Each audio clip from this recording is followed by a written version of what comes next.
कैसे एक साधारण इंसान महात्मा बना और उसने इतने बड़े साम्राज्य को चुनौती दे डाली। आइए इस सफर पर एक नजर डालते हैं। ये लाइनें सिर्फ एक मशहूर कहावत नहीं है, बल्कि ये गांधी जी के पूरे जीवन दर्शन का आप कह सकते हैं निचोड़ है। उनका मानना था कि कोई भी बदलाव वो हमेशा खुद से ही शुरू होता है। सोचिए जरा, एक अकेला इंसान बिना किसी हथियार के कैसे एक पूरे साम्राज्य को हिला सकता है? ये सवाल है ना कमाल का। आज भी ये दुनिया भर के लोगों को सोचने पर मजबूर करता है। तो चलिए इसी सवाल का जवाब ढूंढने के लिए उनकी कहानी को और करीब से जानते हैं। तो महात्मा बनने से पहले वो सिर्फ मोहनदास थे। चलिए सबसे पहले जानते हैं कि कौन थे मोहनदास गांधी और कैसा था उनका शुरुआती जीवन।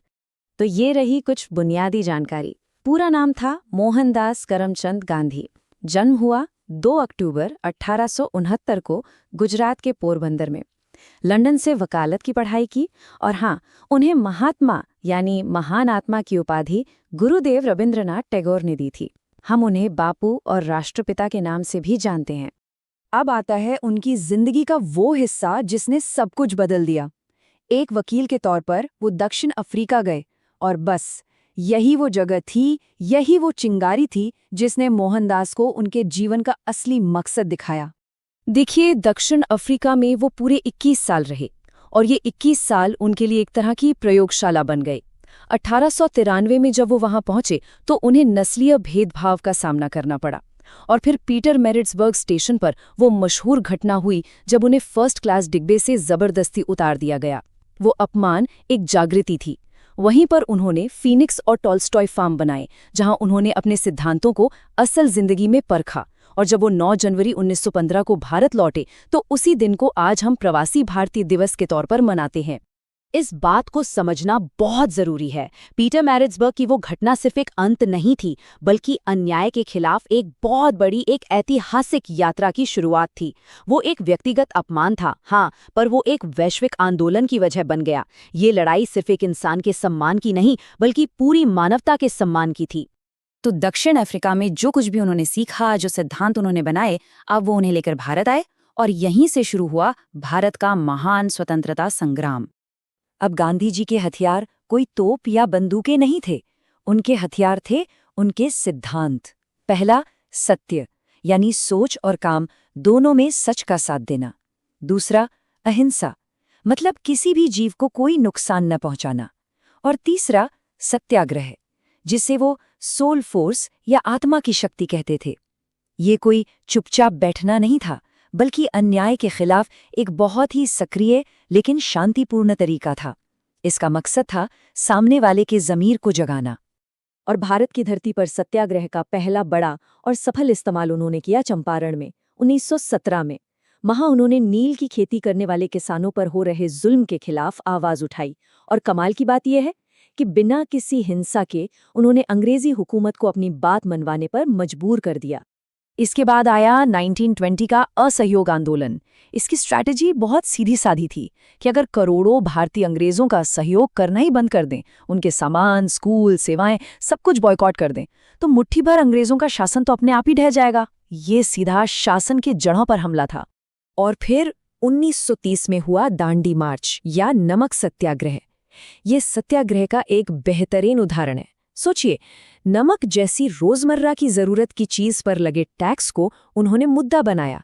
इस एक मुद्दे पर उन्होंने पूरे देश को अपने साथ खड़ा कर लिया और पूरी दुनिया को दिखाया कि ब्रिटिश राज कितना अन्यायपूर्ण है। और फिर आया 1942 का भारत छोड़ो आंदोलन। ये आज़ादी की लड़ाई का आखिरी और सबसे बड़ा आह्वान था। यहीं पर उन्होंने करो या मरो का नारा दिया।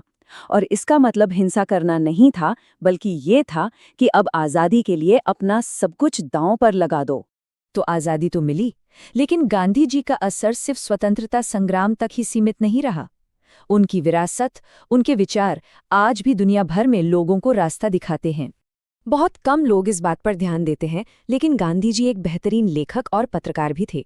उनकी आत्मकथा सत्य के साथ मेरे प्रयोग तो खैर सब जानते हैं, लेकिन इसके अलावा उन्होंने हिंद स्वराज जैसी किताब लिखी, दक्षिण अफ्रीका में इंडियन ओपिनियन नाम का अखबार निकाला और भारत में यंग इंडिया, हरिजन और नवजीवन जैसी पत्रिकाएं भी चलाईं। मतलब उन्होंने अपने विचारों को फैलाने के लिए कलम का भी भरपूर इस्तेमाल किया। अच्छा, अगर परीक्षा के नज़रिए से देखें तो गांधी जी का जीवन और उनके राजनीतिक कदम इतने ज़रूरी हैं कि इनसे जुड़े सवाल अक्सर एग्जाम्स में आते हैं। तो चलिए कुछ ऐसे ही ज़रूरी फैक्ट्स पर फटाफट एक नज़र डाल लेते हैं। वो गोपाल कृष्ण गोखले को अपना पॉलिटिकल गुरु मानते थे। एक बहुत ही इंटरेस्टिंग फैक्ट है कि उन्होंने अपनी पूरी जिंदगी में सिर्फ एक बार कांग्रेस की अध्यक्षता की, 1924 के बेलगाम सेशन में। इसके अलावा 5 मार्च 1931 का गांधी इरविन पैक्ट, 1931 में लंदन में हुआ दूसरा गोलमेज सम्मेलन जिसमें उन्होंने हिस्सा लिया, और 1932 में डॉक्टर बी.आर. अम्बेडकर के साथ हुआ पूना पैक्ट, ये सब उनके राजनीतिक जीवन की बहुत अहम घटनाएं हैं। एक और मजेदार सवाल, क्या आप जानते हैं कि गांधी जी को सबसे पहले राष्ट्रपिता किसने कहा था? ज्यादातर लोगों को लगता है कि ये नाम हमेशा से उनके साथ जुड़ा था, पर ऐसा नहीं है। इसकी भी एक कहानी है। तो ये थे नेताजी सुभाष चंद्र बोस। जी हाँ, उन्होंने 1944 में रंगून रेडियो से एक भाषण में गांधी जी को राष्ट्रपिता कहकर पुकारा था और आज़ादी की लड़ाई के लिए उनसे आशीर्वाद मांगा था। और आखिरी में 30 जनवरी 1948 को जब उनकी हत्या की गई तो उनके मुंह से जो आखिरी शब्द निकले वो थे, हे राम। ये शब्द उनके पूरे जीवन के विश्वास, शांति और ईश्वर में उनकी आस्था का प्रतीक बन गए। तो आखिर में एक सवाल सबके लिए, आज की दुनिया में जहां चारों तरफ इतनी हिंसा है, इतना झूठ है, क्या गांधी जी के सत्य और अहिंसा के विचार आज भी उतने ही जरूरी हैं? क्या वो हमें एक बेहतर रास्ता दिखा सकते हैं? इस पर सोचिएगा जरूर।